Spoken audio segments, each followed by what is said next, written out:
So I normally do spoiler-free reviews, but today we're talking spoilers because there's so much that happens in the finale of Cobra Kai, and I'm going to link my general thoughts in YouTube short form down below so you can find my overall thoughts if you haven't seen the season. But if you've seen these 5 episodes, we're going to talk about it, and I've already recorded it, so we're going to jump right in. What happens at the end? First of all, we got to talk about Johnny. Johnny is, I believe, the focus, the focal point of these final few episodes. And what shocked me the most is when we get our victors in that second to last episode. Miguel and Tori kind of overcoming the demons of their past, specifically Tori, who not only kind of apologizes to everyone that has helped her out along the way, but also genuinely feels grateful for everything that the people around her have done for her. But, I've been looking forward to her getting her last lick in. She's always been one of my favorite characters, and after what happened with her mother and all the trauma that she's been through, and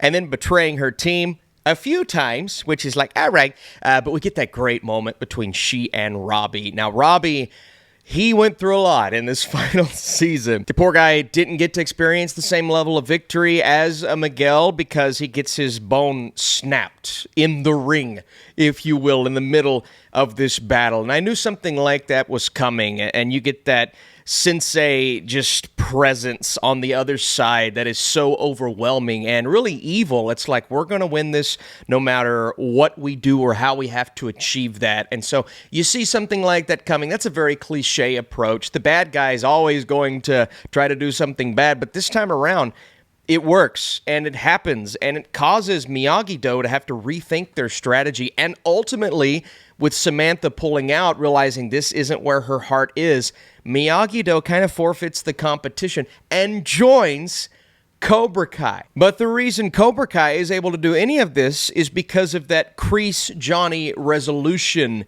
that we get in that second to last, or third to last episode, that I actually thought was really beautiful. And a lot of people are going to say, well, that's rushed. After all that they've been through, are they able to overcome their differences? And, ultimately, we see that Kreese was dead serious with his approach, and he says it. And it's admittedly a little bit of a murky resolution with him because we're kind of speeding through that process in these final 5 episodes. But ultimately, what he says and then what he says to Johnny is true. It's like, I've always been the villain.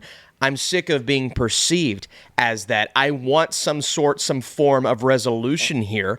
And we get that between he and Johnny. And I love how they approach that. You could say it's tacky, you could say it's cheesy, all you want, but I really did feel that moment between he and Johnny. And then we're ultimately satisfied with how Cobra Kai becomes like this mesh of Miyagi-Do and Cobra Kai, and Johnny becomes the ultimate sensei, and then Daniel becomes Johnny's sensei when, and we'll get to that, he has to fight his battle. But I do want to talk about that finality between Kreese and Terry Silver, that moment on the boat, which was shocking. I mean, that's what got me right. I knew there were going to be deaths, and it's teased earlier in the episodes when Chosen hears people that are going to die. Now, we don't really know who that is. I thought it was going to be someone a little closer to him, but that moment on the boat, man, between Kreese and Terry Silver, that was crazy. That's like something that you don't expect to see in a show like Cobra Kai. They blow up. I mean, I didn't see them blowing up. If you would have told me to come up with a resolution, I'm like, okay, maybe Terry Silver dies. I didn't think they'd blow up on a boat. That was insane.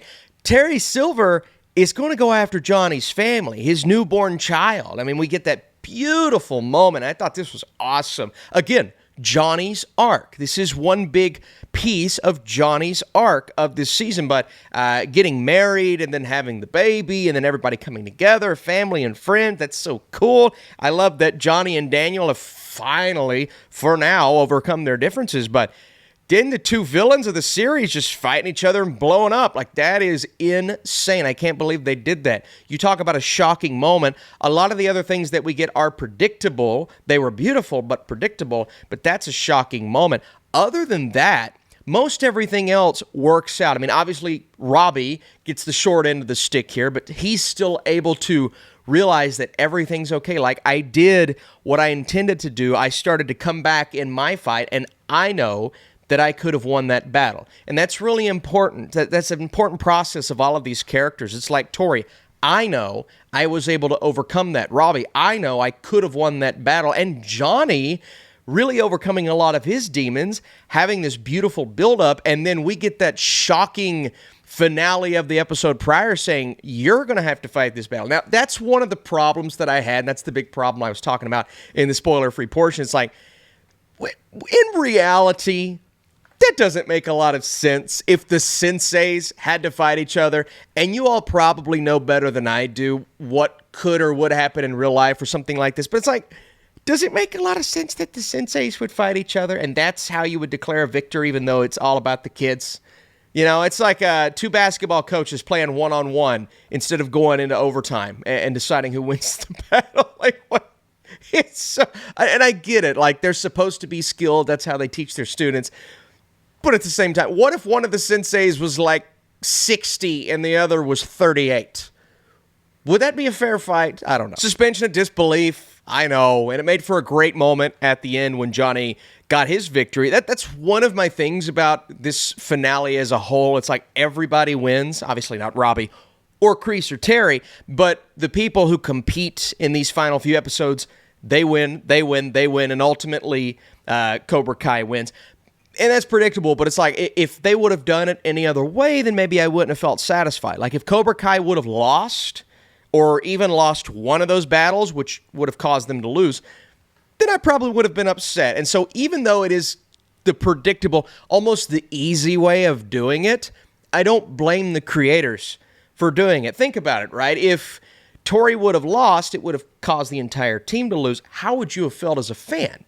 I wouldn't have felt that form of satisfaction. Now they continue to tie the bows as we go. Miguel meeting Samantha at the airport. Robbie and Tori getting their kiss. Hawk and Dimitri, they're going to the same school. It's like everyone gets this neat little bow tied. And I don't know if that is maybe the natural way to go about it. Again, this story is very beyond the realm of belief, as the show has been in its entirety. But at the same time, I do wish maybe one of these stories could have had a more, I don't want to say upsetting ending, but maybe a more realistic ending. But it's Cobra Kai. Like, it's always been this, and its legacy will be this.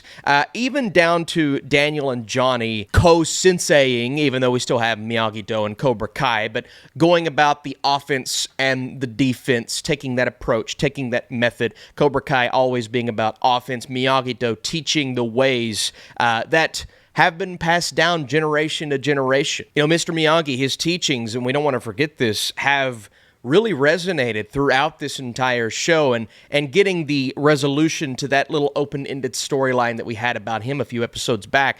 But at the same time, it's Daniel kind of accepting that, realizing that, and really approaching life with that mentality, that mindset now, which was awesome, man. And I just loved that moment at the end when they're sitting at the table and he's got the chopsticks. He's trying to catch the fly. Johnny comes in and just smacks the fly. I thought it was so awesome. It was just a great way to end the show. Honestly, that moment was kind of the perfect ending. And I'm not gonna say as a whole it was a perfect ending, but everything is so symbolic with how they ended that. And again, season 6 as a whole, it was somewhat of a muddled approach. The first part I didn't love. There was an episode or two in this final piece where they were just kind of spreading out their focus. But at the end of the day, you're talking about like every single character getting some sort of ending. And you could say, oh, well, Kenny didn't get that ending. Samantha's brother, I mean, he wasn't really in this batch of episodes at all. But even they are in the dojo at the end. And we get some cool little moments with Johnny becoming that sensei. Also how they started the final episode with Johnny at his mother's gravestone. So that was cool. And you see how far he's come as a character. You see how far all of these kids have come. And you hear him at the end. You're like, Miguel started out as a nerd. You're a nerd. Pull no punches. Johnny, still the same guy. Still a similar mentality from the beginning. And ultimately, man, say what you will about some issues, some nitpicks, the predictability, all of that. I found this to be a satisfying batch of episodes. But the thing is, I'm curious to see where these hardcore fans fall. Like, where do you fall on this batch of episodes? Was it everything you had hoped it would be 1 to 2 years ago when they told you this was going to be the final season? Did spreading out the season kind of allow it to, or make it lose momentum? I think think it kind of did. We're seeing that with a show like Invincible. We're seeing that with Cobra Kai. But both of these shows have picked back up that quality, and I think Cobra Kai ultimately satisfied me. Season 6 manages to bring numerous storylines to a close in a satisfying way while delivering some awesome moments for fans. There is a lot happening as it occasionally loses focus, but the end result is one that makes our 7-year investment worth it. So, again, you're having to balance so much because everything is ending. That makes for a little bit of a muddled approach in this first or 11th episode, and then towards the middle, we're like, okay, this, and this, but by the end, like I said, it's satisfying. So I need to know where your head's at. Thanks so much for watching. This has been a fun run, a fun ride, but we got more reviews, more Netflix reviews, all of that to come. I'll see you soon.